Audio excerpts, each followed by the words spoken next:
بسم الله الرحمن الرحیم. سلامونه نیکیلی. بیا هم د آینس په کچه فعلونو ته دوام ورکوو. په دې ویډیو سره به زموږ د آینس په کچه د فعلونو سلسله پای ته ورسیږي. نو پیل کوو د ورب 9 نمبر ورب څخه اختراع کول. ستاسو وخت پیل کیږي. پرفینډن جمله کې که استعمال وکړو تلیفون چا اختراع کړ یا چا اختراع کړی. Wer hat das Telefon erfunden? دا یو unregelmäßig verb ده. په پرفیکت زمانه کې haben استعمال کیږي hat erfunden او دا یې هم conjugation په present کې. اتم نمبر verb ده ترمیمول. تاسو وخت پیل کیږي. reparieren اوس که مثال جوړ کړو وایي چې کریم یخچال ترمیموي. څنګه به وایو؟ Karim repariert den Kühlschrank. Regelmäßig verb ده haben استعمال کیږي perfect کې repariert. دایم conjugation په present کې. یو اتم نمبر verb ده بدلول یا بدلیدل. ستاسو وخت پیل کیږي.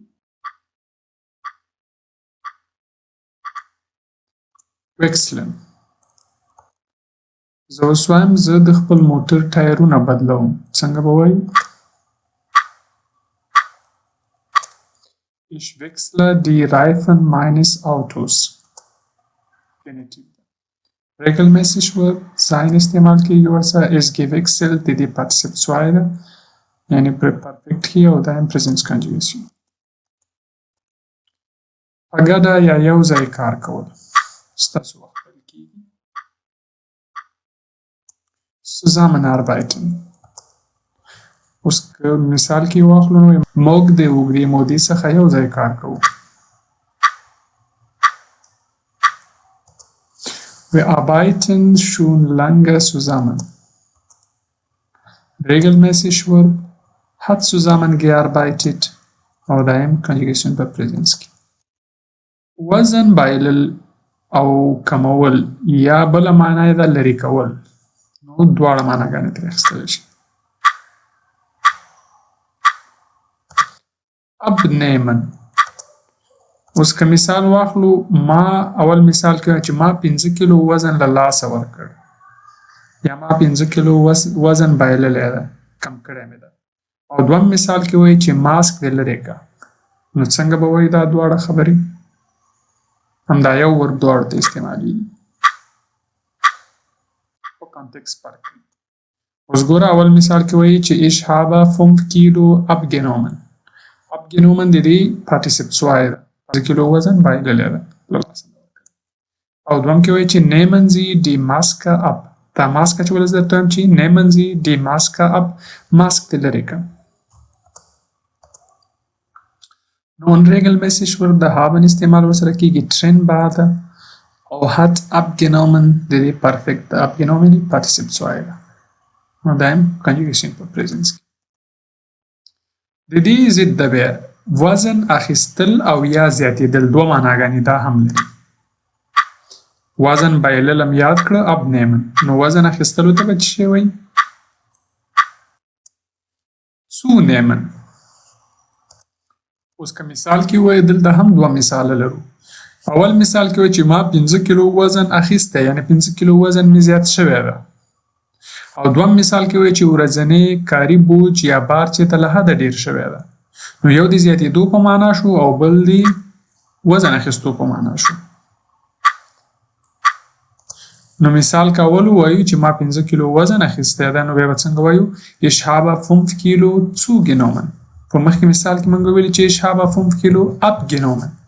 abgenommen نه مطلب بایللی مې و سپورټ مې کړی و او دې ځای کې سپورټ مې نه ده کړی. نو ich habe 5 Kilo zugenommen.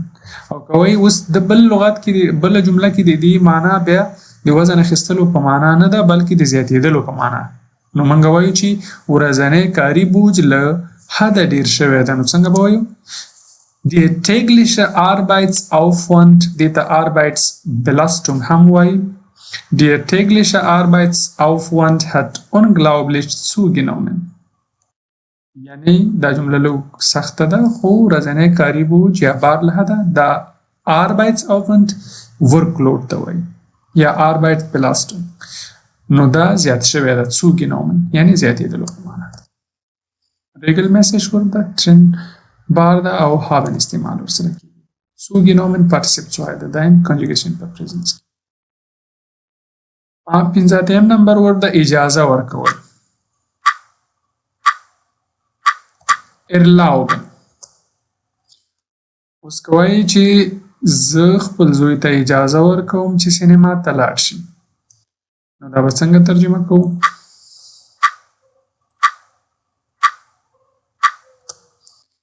Ich erlaube meinem Sohn ins Kino zu gehen. Meinem ذکر راځي چې erlauben dative verb ده نو object چې اخلي هغې نه وروسته به dative object راځي ځکه meinem der Sohn dem Sohn نو meinem Sohn regelmäßig ورته haben استعمال ورسره کېږي hat erlaubt د دې participle 2 د present perfect او د present conjugation د قدم وهلو لپاره وتل باندې وتل دا به څنګه وایو spazieren gehen زه هره ورځ د 1 ساعت لپاره په پارک کې د قدم وهلو لپاره وځم Ich gehe jeden Tag eine Stunde im Park spazieren.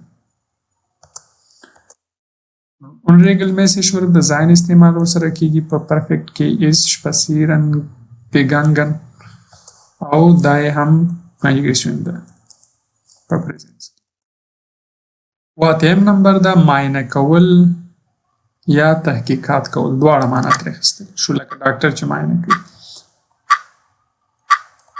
untersuchen اوس که دوه جملې پکې جوړې کړو چې ډاکټر ناروغ معاینه کوي دا یوه جمله شوه او په بله معنا کې پولیس د غلا په اړه تحقیقات کوي نو دا به څنګه ترجمه کوو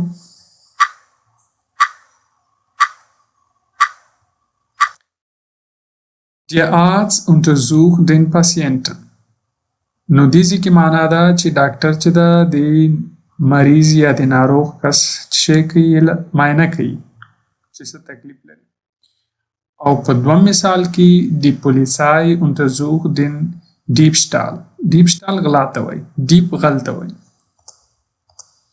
دا هم regelmäßig haben استعمال او hat untersucht د دې perfect کې او untersucht د دې participle 2 ده دا هم په present کې conjugation ده درد کول یو ځای چې خوږیږي خوږېدل یو شی درد کوي یو برخه د بدن درد نو wehtun نو دا به په جمله کې اوس استعمال کړو که زما سر درد کوي نو څنګه به وایو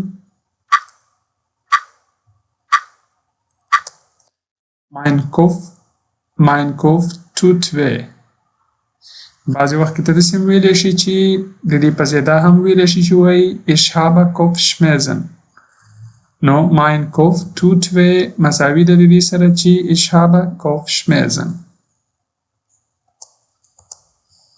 unregelmäßig ورده haben استعمال کېږي وسه trennbar ده hat weh getan او دا هم present conjugation نه اتم نمبر ورده مصرفول یا لګښت کول لکه د پیسو ausgeben زم هغه په هره میاشت کې په جامو ډېرې پیسې لګوي Sie gibt jeden Monat viel Geld für Kleidung aus. No? Unregelmäßig wurde haben استعمال کېږي trennbar ausgegeben د دې participle 2 ده او دا یې هم present conjugation trennbar ده نو ځکه gebe aus ویل کېږي سپمول بچت کول پسنداز کول لکه پیسې بچت کې sparen زه هره میاشت 50 یورو سپموم او بچت کوم ساتم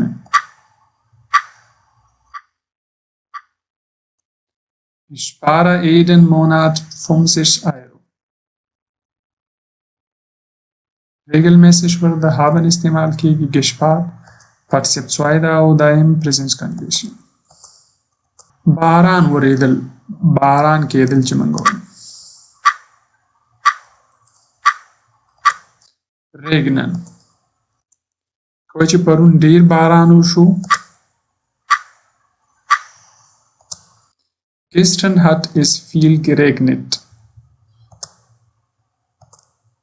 regelmäßig haben استعمال کیږي geregnet د دې participe 2 ده او دایم presence continuous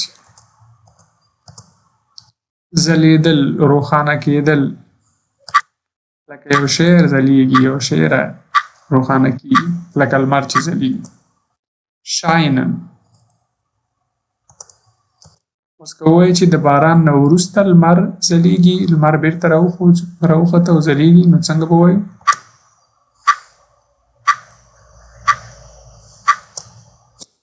nach dem Regen scheint die Sonne نو د باران نه وروسته لمر بیرته راوخته او ځلیږي unregelmäßig ورته haben استعمال کېږي die scheinen participe 2 ده او دا presence continuous درېنویم نمبر ورته نیول ساتل سپمول لکه هوټل کې موږ یو میز یا یو اتاق نیسو ریزرو کوو ریزرویرن اوس که وایي چې زه په رستورانت کې یو میز نیسم ریزرو کوم یا نو څنګه وایي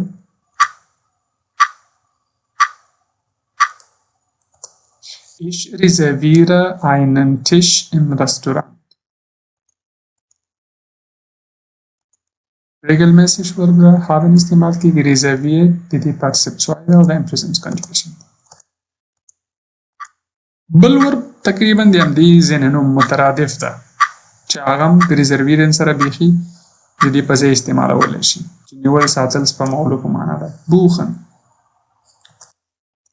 په انګلیش کې موږ بوک وایو ما دا کیمره بوک کړې ده نو موږ وایو چې ما په هوټل کې یوه کوټه ونیوله یا بوک مې کړله ریزرو مې کړه څنګه به وایو Ich habe ein Zimmer im Hotel gebucht. نو د buchen دریم یا participe 2 هغه چې د حالت چې د هغه gebucht ده